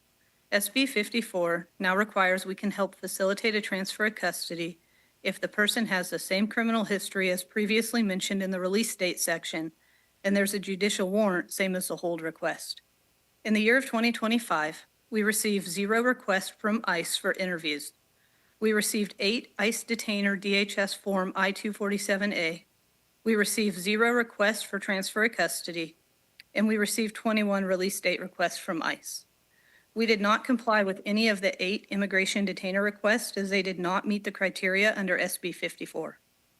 Of the 21 advance notification of release requests, 17 were not complied with because they did not meet SB 54 requirement or the individual was already out of custody by the time we received the request. We intended to comply with 2 of these requests, however, the inmates were transferred to state prison rather than released from custody. We complied with 1 advance notification of release request, and 1 request remains pending, which we intend to honor. However, there is currently no release date assigned yet. Per the California Values Act, pursuant to Government Code Section 7284.6, all law enforcement agencies that participate in a joint law enforcement task force for which a California law enforcement agency has agreed to dedicate personnel or resources on an ongoing basis will be required to submit a report annually to the Department of Justice. For the purpose of this mandate, Joint Law Enforcement Task Force is defined as at least 1 California law enforcement agency collaborating, engaging, or partnering with at least one federal law enforcement agency in investigating federal or state crimes. The designated law enforcement agency must report the total number of people arrested for immigration and customs enforcement purposes as part of this required reporting to DOJ. Under the Values Act, no California law enforcement agency shall participate in the arrest of a person for immigration purposes, even as part of the task force, unless the arrest meets the conditions of Government Code Section 7284.6, Subdivision B1. We submitted the Values Act Task Force participation to DOJ on December 30th of 2025, and the total number of people arrested for immigration enforcement purposes is 0. That concludes this presentation on our compliance with the Truth Act for 2025. Thank you. Thank you. Any board comment? Through the chair, just board comment for staff. We do have an ad hoc committee that hasn't met in quite a while on our sanctuary jurisdiction policy or statement, and I think it'd be prudent to get that out there. I know it doesn't really have to do with these required reportable interactions, but it could help guide policy in the county with the sheriff, and if we had the district attorney's support as well, so that we could act appropriately going forward, and also make a statement to the state that we, although we're enforcing their law the way they want it enforced, we don't really agree. So love to see that ad hoc committee meet. If I could, through the chair, just for clarification. So would you like the clerk of the board to schedule a meeting with the ad hoc, the district attorney, and the sheriff? And maybe my office and county council? We could meet with the ad hoc first, just forward the information to the district attorney, because I think that's where we were before. We said we were going to come back with information, and I don't think the sheriff had been approached with whether or what we were coming up with as a ad hoc committee yet. So probably need to do that. Go ahead. The sheriff's office was approached and we received a response back. Good reason for an ad hoc committee update, or like in the meeting. I'm assuming we shared that with the ad hoc committee, but I can verify that for you. That reminds me, there was an ad hoc committee we had for a sister city relationship. That ad hoc was finished, and I meant to dissolve it. Do I need to dissolve that in a regular meeting, or can we just say it's now over? I can just say it's over at any point, right? Yeah, he reported out at the previous meeting that we did not come to a consensus, and so we were letting the ad hoc. Is it over now? I thought we previously determined that that ad hoc was concluded. Okay, so the ad hoc is concluded. I just wanted to make sure. Okay. I can double check that. All right. Through the chair, it was concluded as of last year, but it was brought back this year. Great. And as of this year, there. And we had a meeting, and he reported out we did not come to an agreement, and so then now that ad hoc is now also dissolved. Okay. Great. All right, and we are finished with that, and so that meeting is going to be adjourned, and we will start the next meeting. Does that sound good? Yes. Any disagreements? Done. Wait, the Truth Act, that is a public hearing. Did we open a public hearing? I will open a public hearing. Is there any public comment on that presentation? Seeing none, I will close the public hearing. Meeting adjourned. Meeting initiated. So we will go on to agenda item 51-2026. I will read the language. If a party to a hearing before the Yuba County Board of Supervisors seeks to challenge in court a decision of the board pursuant to Yuba County Ordinance Code 1.16.070 and California Code of Civil Procedure, Section 1.01094.6, any application for judicial review of such decision must be filed in the appropriate court not later than the 90th day following the date on which the board decision was made.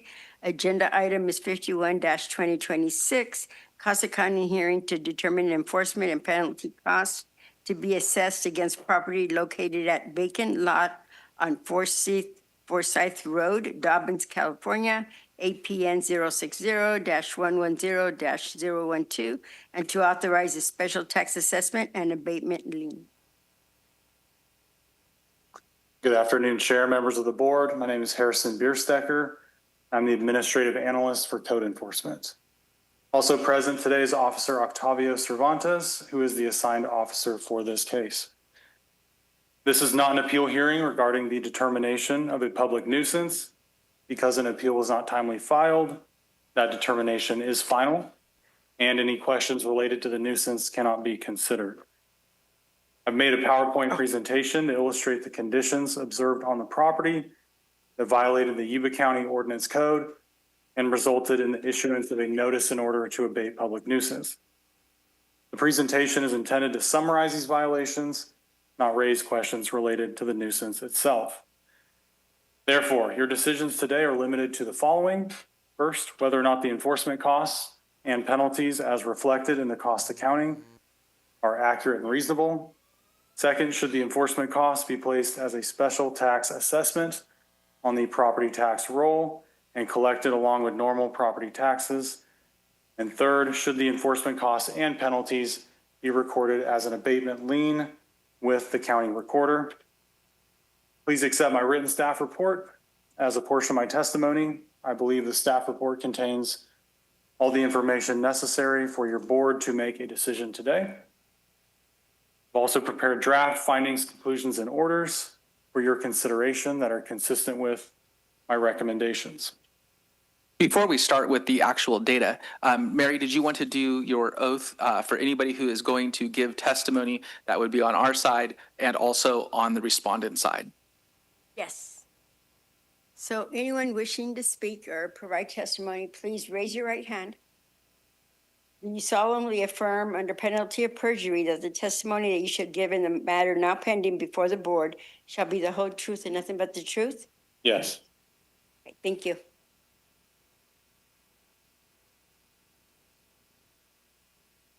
Here are the discretionary factors as contained in the Yuba County Ordinance Code.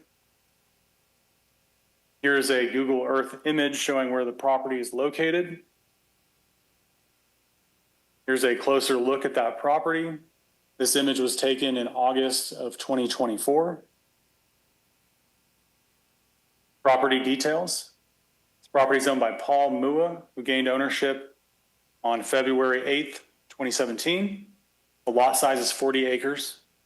The property tax status is tax defaulted with tax years 2024 and 2025 unpaid.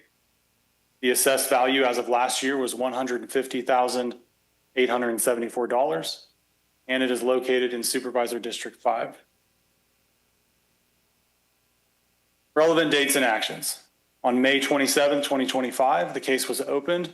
On that same date, a notice in order to abate public nuisance was issued due to the illegal cultivation of marijuana, as well as multiple property maintenance violations. During that inspection, 1,308 marijuana plants were located on the property. On June 9th, 2025, compliance was verified. On June 13th, 2025, the demand for payment was sent to the property owner, which remains unpaid. On August 19th, 2025, pre-hearing notice was sent, which is just a courtesy notice alerting the property owner that the case is eligible for this hearing. Here are some of the violations that we observed on the property. There were multiple unpermitted greenhouses, marijuana cultivation, improper storage and use of fertilizers for marijuana cultivation, the emplacement and occupancy of a travel trailer for human habitation, the use of generators and extension cords. Here's some photos showing the violations corrected. Here's the cost accounting that we're asking your board to confirm today. The total amount is $9,002.90. Recommendations. We recommend that your board adopt the findings of fact, conclusions of law and orders as written, and find that the enforcement costs and penalties as exhibited in the cost accounting are accurate and reasonable. Order that the enforcement costs in the amount of $8,202.90 be placed as a special tax assessment on the property tax roll. And lastly, order that the enforcement costs and penalties in the amount of $9,002.90 be recorded as an abatement lien with the county recorder. And that concludes my presentation for this item. I'm happy to answer any questions your board may have. Excellent. Can you go back one slide? Is there anybody who needs a clarifying question for him before we hear the other testimony? Through the chair, one question. That penalty seems awfully small for such a large cannabis grow. So I assume that the reason there's no cannabis penalty is it was abated the day it was discovered by the sheriff's department as opposed to abated later on by the property owner? So the plants that were located on the property were cut down that day, but they were not seized and removed.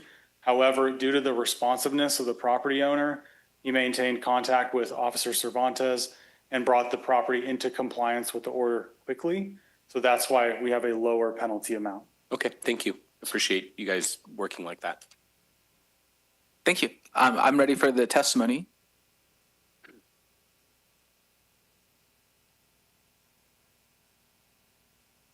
My name is Paul Moore, so I'm here to litigate this on my behalf. First of all, I never heard of such a huge grow, over 1,000 plants. I'm not there. It was a vacant lot and I wasn't there. I'm not there 24/7 to monitor my property. And I don't know who grow it. And furthermore, during the whole time from January 25th, 2025 to the time that the property was busted, I was working full-time over in San Francisco. So I have no knowledge of it, and come to think about all the different pieces and things like that, I suspect it was a cartel grow. That was my suspicion. But I can prove to you that I was working in San Francisco throughout the whole month of January all the way till June, when I know of this episode, and then I get in contact with the officer, and that's just what it is. And now going into all these things upon knowing that my property was growing, I was very, very surprised. So I get in contact with the officer right away. We try to work with the officer in any way I can, and we got to clear all of the plants properly. He demanded that we take it to several locations, and I did. Along with the cleanup crew, we did dispose it properly, and then we asked to take down all the greenhouse and properly clean up the property. And it was given an extended date of June, I think 2nd or 3rd, and we worked together with him. Fortunately, I got it to be corrected, and it was to my knowledge that once we get it to be corrected at that time, then we wouldn't incur any problem anymore, any fees. And now I was very surprised to finally receive this recording fees and things like that, even though I closely working with the officer. A lot of these seems to be bogus because of the simple fact that like the 800 penalty, we agreed that if we get it correct, then we wouldn't be billed for it. All these different fees, it was very surprised to me. Obviously, because we're now growing, we have no way of incurring any cost to pay for all this. And also the plant has been destroyed, over 1,000 of them. And we, like I said, have no knowledge of it. If I were to grow, I wouldn't know what to respond. So that's that. And then I wanted to share with my work history during that period of time that's in question. Like I said, I was in San Francisco throughout the whole time. That's pretty much what I have. Other than that, that's just some supporting documents of what we did with the officer, how we responded back and forth, and that these fees should be, to my expectation, eliminated. All right, thank you, sir. Is there any board questions or comments? Through the chair, just a quick comment. I want to thank you for your responsiveness. Sounds like had you not been so responsive, this bill would be significantly higher by tens of thousands of dollars. And so your responsiveness kept this bill pretty much as low as it could be. I have a question for you. You said you didn't know who was there and who was growing. What did you do with that trailer? Whose trailer was it? It's my trailer. It was parked way before I got the property. Oh, Everything there is already there. the greenhouses were already there? The greenhouse is already there, yes.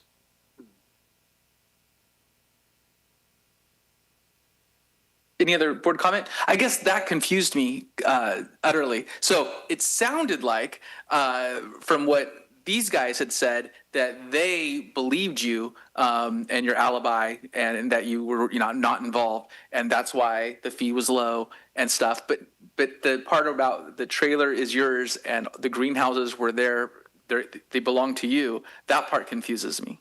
Well, when I got the property, the whole thing was already there. Okay, so the greenhouses existed as part of the purchase. You did not bring them onto the property. That's true. You were not using the greenhouses. No. Somebody came along and used things that were already there that you had not removed. Yes. Okay, so it was an attractive nuisance. Yeah. Okay, I think I understand. Building on Gary's point, or maybe it was someone else's, I think the issue in question isn't that we think you're the culpable criminal involved. I think the issue is that there was work done to alleviate the problem. You're the property owner, and so then that unfortunately falls on you. And they appreciated the fact that you were so cooperative and with alacrity acted, but that's your reduction in fees already occurred prior to this event by them only charging this small amount. And so unfortunately, that I think is what's going on. I could be wrong, but I think that summarizes. These lists in front of us are all costs that the county had to put out, except the $800. I guess maybe we could reduce it $800. But he's paying $1,800 because he had this meeting. Is that right? So he's still worse off by having this meeting, unfortunately. Through the chair. We're still in public hearing, right? Okay. Did I open, and in case I didn't, I opened the public hearing. I did, cool. Okay. Just the questions I have. So just to restate, so the costs of abatement across the whole county for marijuana use is pretty high. And so I know we like to reduce it as far as we can every meeting, but these grows still go on, and they still go on, and they still go on, and they still go on. So we need all of our landowners to be diligent, and if we keep reducing the fees, it takes more general funds, so the rest of our taxpayers are paying for it, and there's more people out there that are ending up with grows that they're having to deal with and put up with. So I do feel for how expensive this is, but it is a lot less expensive, and it's part of the cost of owning land ownership and being a present owner. And just much like you probably have a fire break that needs to be updated every once in a while, these growths, they take several months to kick off. And on these properties, 20 and 40 acre parcels, I could see if it was a 100,000 acre, even a 200 acre parcel, you might not know what was going on. But I just recommend that whatever properties you do have, you're aware of what's going on at all of them. Well, just now I owned that property for quite some time already, and I never have issues with it. And if you look at the date, they pick up pretty early date. And normally that's not quite the grow period yet, and yet they target it. And how many, how am I supposed to respond to it? Like I said, I was not reside at the property to monitor that. And if you're in my situation, you probably and being working in the Bay Area, it's impossible for me to manage it. I wonder in the future, Jeremy, could absentee owners such as him request a drive-by every now and then of their property, or the sheriff's department, so then they would know if somebody squatted in there? And that's a very good, Jeremy Strang, Community Development. That's a good question. I don't know that that's a feasible thing, that property owners that own property anywhere would rely on the government to manage their property for them. and keep an eye on it. The sheriff's department does have a program where if you're going out of town for a week, you can put it on close patrol, and as they drive by, they drive by. But I don't know that that would be a practical solution. I think that just to maybe ease any questions, Harrison brought in a Google Earth image. We all get Google Earth. It's free to us. And you can see clearly without ever visiting your property that in 2024, there were greenhouses that likely grew marijuana. There were 1, 2, 3, 4, 5, in fact, in 2024. And I suspect that that other item there in the upper right is maybe an RV or something. So to settle some ease, we all have access to tools. This is a tool that an absentee landlord property owner could use to determine whether or not something was going on their parcel that maybe shouldn't be. So I hope that answers your question. When did he buy the property? 17? 2017, I believe. 2017? Mhm. That was that Google image is from 20. That's from 2024. I imagine if we went back in years, according to his testimony, we would find that those greenhouses were there. I think we can do that on Google Earth. You can, yes. But this is, to kind of qualify that statement, this is not an appeal hearing to determine the nuisance. It's actually for your board to confirm the cost. One last question. Your 2024 and 2025 property taxes were not paid. Right. How come? Because I didn't, I was always having problem with the payment. And so that's what it is. I didn't make enough money to pay for that property tax at that time. I was working in San Francisco as a Uber driver. So Okay. yeah, and we have problems with Yeah, I mean, so I guess this was attractive as a long-term investment because you got it at a property lien sale, and I get it, but it doesn't sound like you had the wherewithal to maintain the property or to fund the property.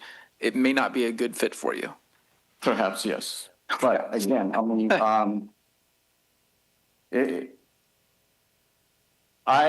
when I purchased it in 17, the whole thing is already there. I was, purchased for long-term holding, and that's what it is. And if you could go back into those slides where the greenhouses are, they look pretty bad. Okay. I mean, I think one of if you zoom into the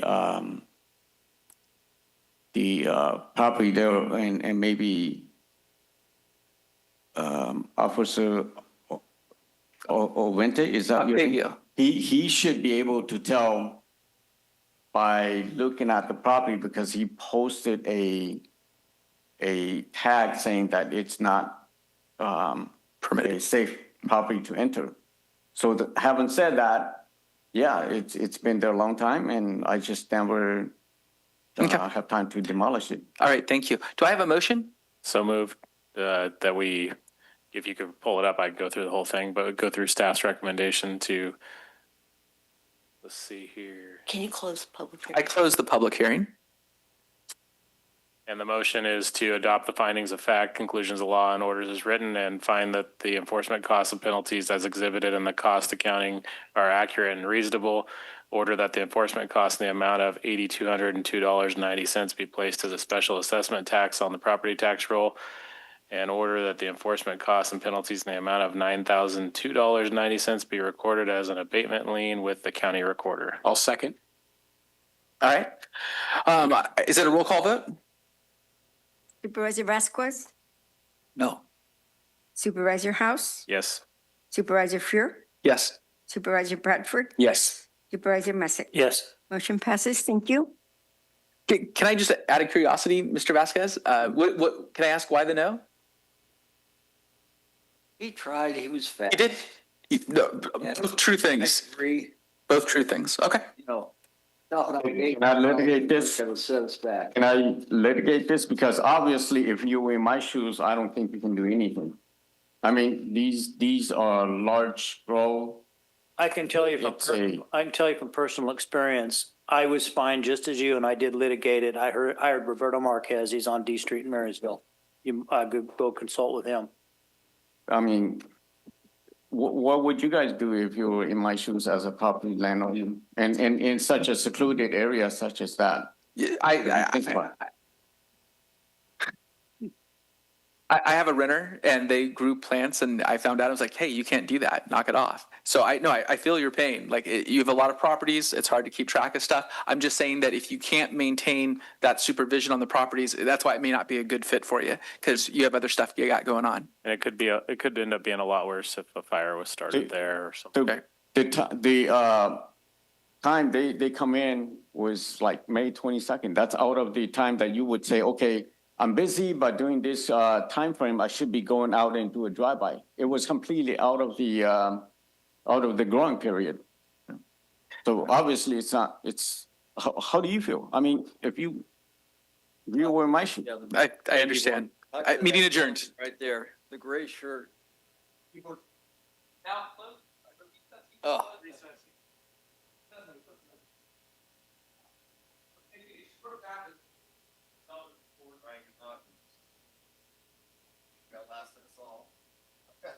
Last man standing, right.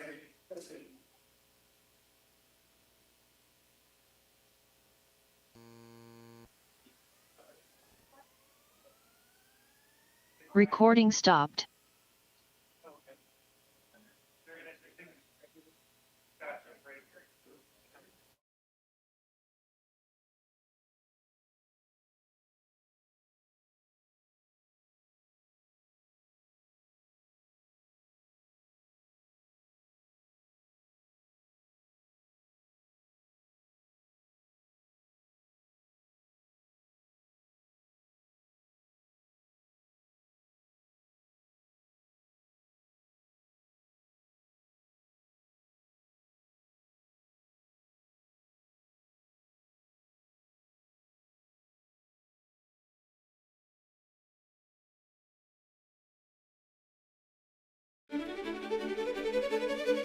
This week on Yuba-Sutter.LIVE. Tuesday, April 14th, 2026. Government Watch. 3 p.m. Sutter County Supervisors regular meeting. 6:30 p.m. Marysville. Unified School Trustees regular meeting. 7 p.m. Yuba City Unified School Trustees regular meeting. Thursday, April 16, 2026, Government Watch, 7 p.m. Olivehurst Public Utility District Board of Directors, serving more than 17,000 customers in South Yuba County. Watch on Yuba-Sutter.LIVE. Facebook.com/live streaming YS. YouTube.com/symbol Yuba-Sutter.LIVE. Yuba-Sutter.LIVE.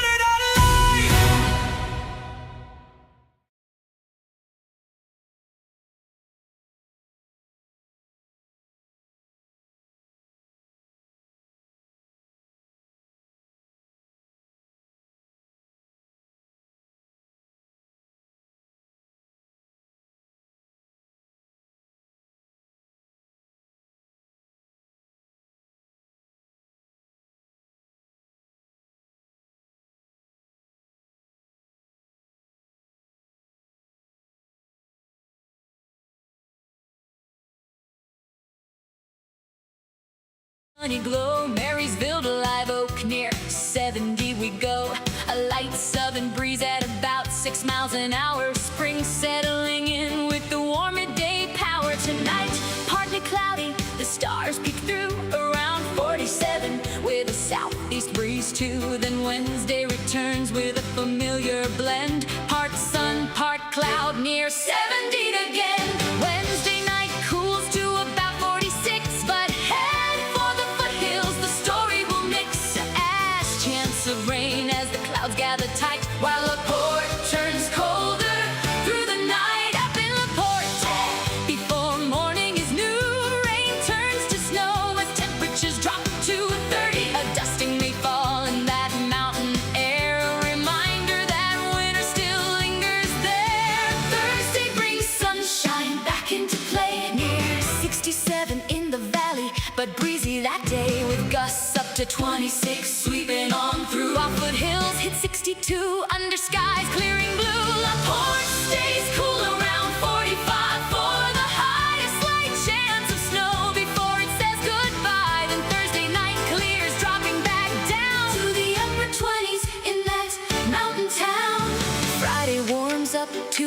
comfortable. 73. Saturday climbs to 74 with ease. Nights in the 40s and low 50s too, with clouds drifting in as the weekend moves through. By Sunday, a slight chance of rain appears near 72. It's springtime gear. Sunday night into Monday, clouds and rain stay with highs near 66 to start the new day.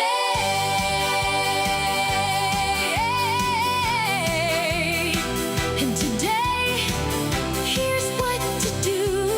Yuba-Sutter.LIVE, government watch for you.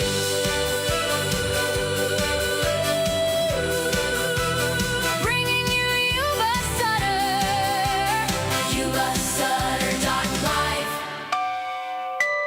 watch for you.